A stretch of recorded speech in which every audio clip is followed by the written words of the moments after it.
Om Ajnanatimirandhasya Jnananjanashalakaya Chakshurunmilitam Yena Tasmai Shri Gurave Namaha. Nama Om Vishnupadaya Krishna Presthaya Bhutale Srimate Bhakti Vedanta Swaminiti Namine. Namaste Saraswate Deve Gauravani Pracharine Nirvishesha Shunyavadi Paschatya Deshatarine. Jaya Shri Krishna Chaitanya Prabhu Nityananda Shri Advaita Gadadhara Srivasadi Gaura Bhakta Vrinda. Hare Krishna Krishna Krishna Hare Hare, Hare Rama Rama Rama Hare Hare. Welcome to all the devotees for this session. In this session, we will try to understand what are the benefits of chanting Hare Krishna. The benefits of chanting Hare Krishna are mentioned by Sri Chaitanya Mahaprabhu in one particular composition. It is called Shikshastakam. 8 verses which teach us about the importance and the benefits of chanting Hare Krishna. So Chaitanya Mahaprabhu says, Cheto Darpana Marjanam. The first benefit of chanting Hare Krishna is described as Cheto Darpana Marjanam. Marjana means cleansing. And Darpana means like a mirror. And Cheta is the mind. So chanting helps us to cleanse the mirror of the mind. So our mind is generally absorbed in thoughts of so many material subject matter, family and money and mundane philosophy, some science, some literature, so many things. But we have to engage the mind in thinking of Krishna, in Krishna consciousness. So that means we have to erase all the thoughts or the impressions pertaining to material things.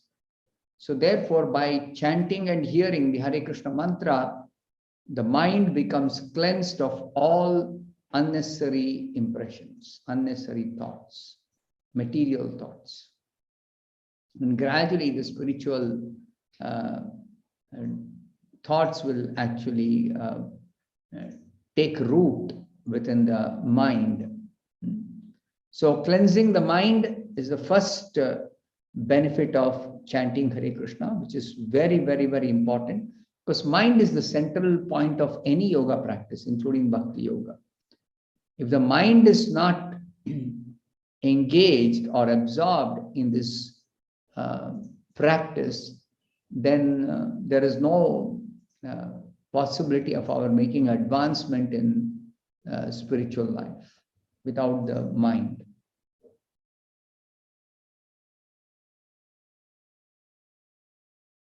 And what happens when the mind is cleansed? We are able to see ourselves.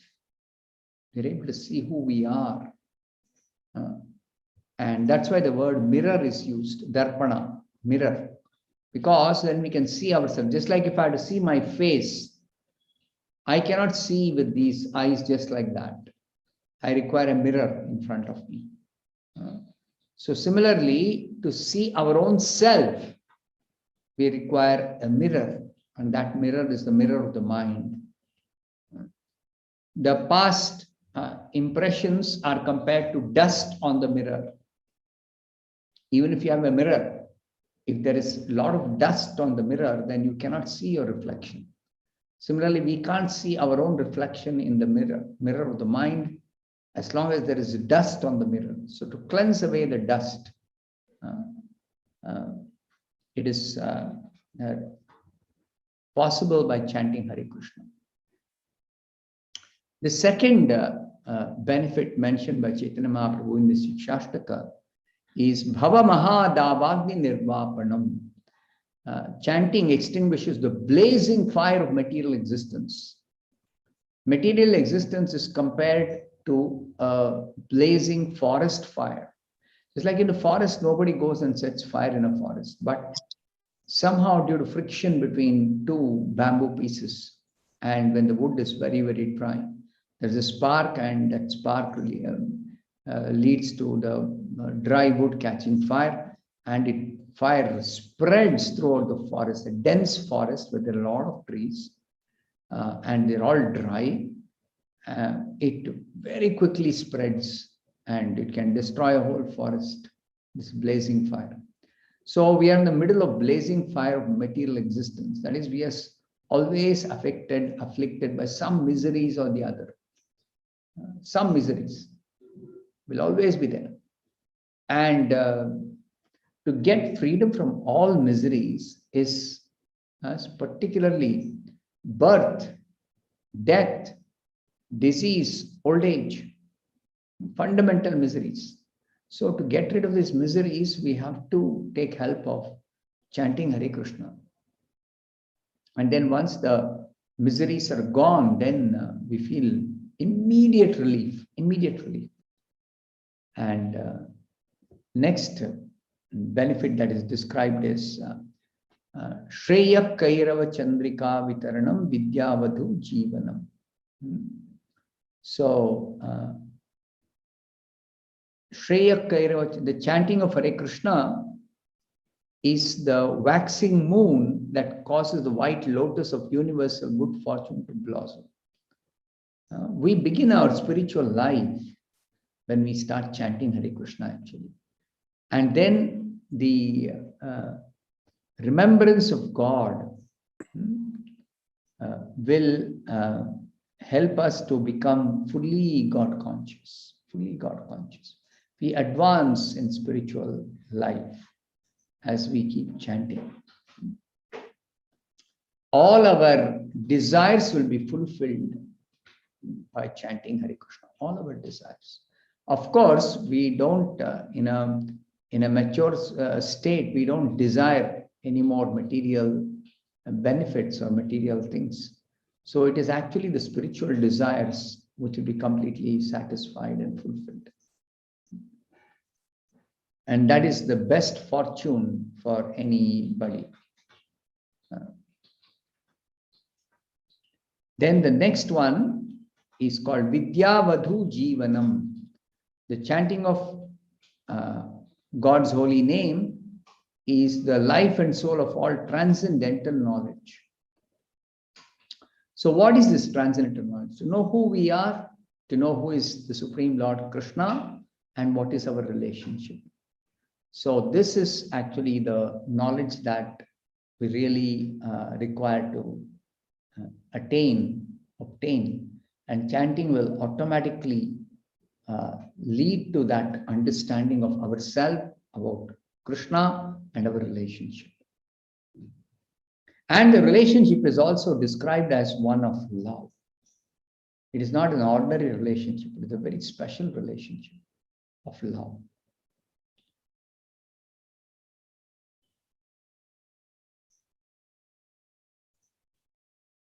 Then the next one, Anandambudhi Vardhanam. Hare Krishna chanting expands the ocean of transcendental bliss. The spiritual happiness, bliss means happiness. Spiritual happiness, transcendental happiness is like an ocean. And it's an ever expanding ocean. It keeps on increasing. So we are immersed in this ocean of bliss and we experience real ecstasy. There is no comparison for any material experience of happiness. Material happiness is flickering, it is momentary, and it is always in the midst of so many different miseries that you may experience some happiness. But transcendental bliss is pure transcendental bliss. There is no corresponding transcendental distress or transcendental sadness, transcendental suffering. There is nothing like that. There is no opposite of that in the spiritual world. Only pure transcendental bliss. So it is ever increasing. So That's how it is source of infinite pleasure. Infinite pleasure. Of course, we are not capable of experiencing infinite pleasure, but that is available for us. So there is no question of scarcity. Because the Lord's capacity to experience pleasure is unlimited. But the Lord shares with us.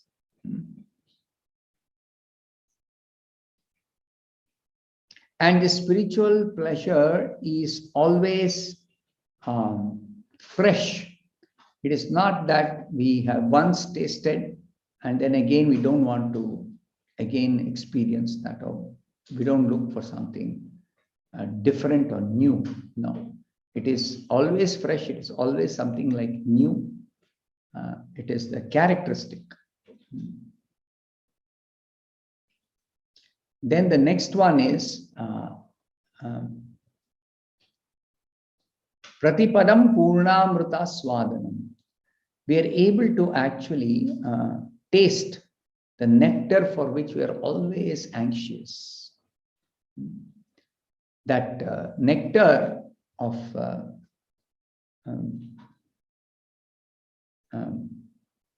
chanting Hare Krishna. Actually, it is called Bhakti Rasa Amrita. Bhakti Rasa Amrita. So that is possible through chanting Hare Krishna. And it has also got a cooling effect. That is, we experience a soothing relief from all kinds of material miseries. And completely we feel relief. Even if we are in the material world, which is actually like a blazing forest fire, we will not be affected by the material existence. So that is the benefit. Those are the benefits of chanting Hare Krishna. And in the beginning, chanting may be like not so attractive. But as we keep on chanting, we will begin to gradually experience the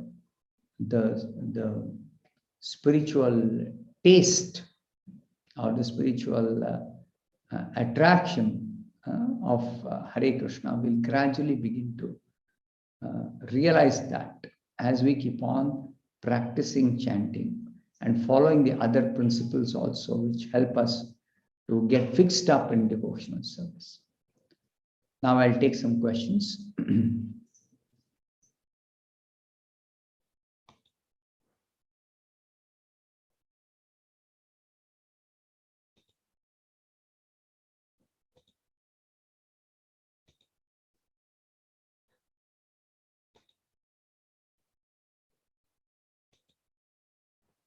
How to overcome Maya while chanting holy names? That is, how to concentrate on chanting exclusively. So for that, some preparation is in order. One is that we select a time when we don't get any other disturbance. So that's why it is recommended that we chant early morning. Because generally early morning, we don't have any other engagement. And we keep an exclusive time for chanting Hare Krishna. Of course, we can chant any time. There is no restriction as such. But still, it is advisable that we select a time when there is no other disturbance. And in that way, we'll be able to avoid distractions, avoid disturbances like that. Next question is, chanting without beads recommended? While chanting early in the morning, by closing my eyes many times, I feel sleepy. Is it okay to walk while chanting? It is okay to walk while chanting. That is perfectly all right to avoid feeling drowsy or feeling sleepy. And chanting without beads is not so much recommended when we are chanting a fixed number of times. We take a vow to chant a fixed number of times every day. So we have to count. Of course, we can do more than what we commit to chant. Let's say somebody is committed to chanting one round of Hare Krishna mantra every day, 108 times. You chant more than 108, very good. But minimum 108. That's what is the commitment, minimum of 108 times. So similarly, devotees make a vow of chanting 16 rounds every day, minimum 16 malas, 16 times 108. So that's a minimum they fix. More is welcome, but minimum that much. So counting is essential, and counting is best done on the beads. What are the Jnana Cheshta and Kriya Cheshta that we need to focus on while chanting? I am not aware of this, these technical terms. I'll go to the next question. Now we understand that by sincere chanting, we will have spiritual progress. But how to identify or understand our real progress in spiritual life? How to overcome the fear of death? Now, spiritual life progress in the Bhagavad Gita in the 13th chapter, 8th verse onwards till the 12th verse, Krishna describes 20 items of knowledge. So Srila Prabhupada says in the purport, we can test whether we are making advancement in spiritual life by these 20 items. So if we check out, we read those 20 items, and Prabhupada has given a detailed description, very long purport he has written to those verses, 8, 9, 10, 11, 12, 5 verses. So when we go through the purport, we'll understand what are those items of knowledge and how we can get an idea about whether we are making progress in spiritual life or not by those parameters. They are parameters like humility, pridelessness, amanitvam, madambitvam, ahimsa, non-violence, shanti, tolerance, arjavam, simplicity without any duplicity, like that. Those are the items of knowledge. Is it okay to chant 18, 19 or 20 rounds or more, or do I need to chant a fixed number? It's okay to chant more, but make sure you never fall below the minimum. That is very, very important. More is, because Prabhupada says, fix a minimum number, make a commitment for a minimum number of rounds. It's a minimum that we have to fix. More than that, as much as possible, we can chant, definitely.